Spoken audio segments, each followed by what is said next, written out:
হাপানিয়া থেকে আটক 12 জন বাংলাদেশি নাগরিক বাংলাদেশের অভ্যন্তরীণ পরিস্থিতিতে বিভিন্নভাবে আক্রান্ত হয়ে তারা ত্রিপুরায় প্রবেশ করেছে এমনটাই ধৃতদের বক্তব্য। এদের প্রত্যেকের পায়ে রয়েছে জখম।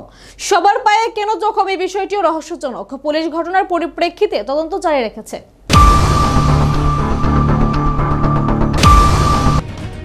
বাংলাদেশে অনুপ্রবেশ নিয়ে যখন রাজ্যে ঘোর তৎপরতা, এরই মাঝে হাপানিয়া থেকে আটক 12 জন বাংলাদেশি নাগরিক। সে দেশের অভ্যন্তরীণ পরিস্থিতিতে সংখ্যালঘুদের উপর হামলা আক্রমণ এখনো থামেনি। হিন্দু খ্রিস্টান এমনকি সেখানে জনজাতি বৌদ্ধ ধর্মাবলম্বী চাকমা এবং ত্রিপুরীদের উপর বরাবর চলছে হামলা আক্রমণ। এই সম্প্রদায়ের মানুষগুলি উপায়ান্তর না দেখে ভারত তথা ত্রিপুরায় প্রবেশকে প্রথম পছন্দ হিসেবে বেছে নিচ্ছে।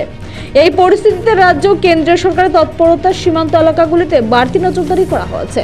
সীমান্ত সুরক্ষা বাহিনীর পাশাপাশি থানা পুলিশ ও রাজ্য কেন্দ্রীয় সরকারের বিভিন্ন তদন্তকারী সংস্থা অতিমাত্রায় সক্রিয়তার সাথে নজরদারি চালাচ্ছেন। মঙ্গলবার সন্ধ্যা রাতে হাপানিয়া বিশ্বাসপাড়া এলাকা থেকে 12 জন বাংলাদেশের নাগরিককে গ্রেপ্তার করেছে আমতলী থানার পুলিশ।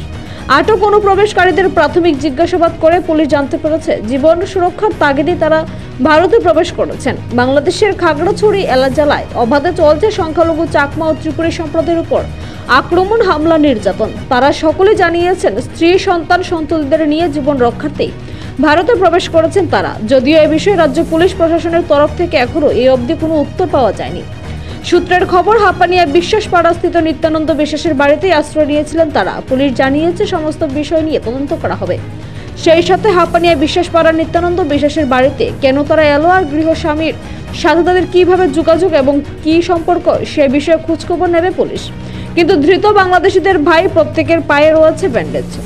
প্রায় সবার এক পা কিভাবে জখম হলো সেটাও একটা রহস্য। এক্ষেত্রে পুলিশের দাবি, গন্ডাছড়ায় যে বাড়িতে একটি ঘরে এই সন্দেহভাজনরা ছিল সেই ঘরটি আগুনে পুড়েছে। তাদের পায়ের জখম আগুনে পুড়েই হয়েছে দাবি পুলিশের। তবে তারা আদতেই কি তারা জীবন নিরাপত্তার তাগিদে রাজ্যে প্রবেশ করেছেন নাকি তাদের সাথে অন্য কোনো জঙ্গি গোষ্ঠী কিংবা সন্ত্রাসের মদতদাতা কোনো বাহিনীর সাজস রয়েছে সে বিষয়ে তদন্তের প্রয়োজন রয়েছে বলে মনে করেছেন সচেতন নাগরিকরা। কিন্তু কাঁটাতারের বেড়া পেরিয়ে রহস্যাবাড়ি ভারত বাংলাদেশ সীমান্ত অতিক্রম করে এরা কিভাবে প্রবেশ করলো সেটাও রহস্য। এক্ষেত্রে সীমান্ত সুরক্ষা বাহিনীর টহলদারি নিয়ে আবারও প্রশ্ন উঠতে শুরু করেছে। নিজস্ব প্রতিনিধি রিপোর্ট, এশিয়ান টাইমস।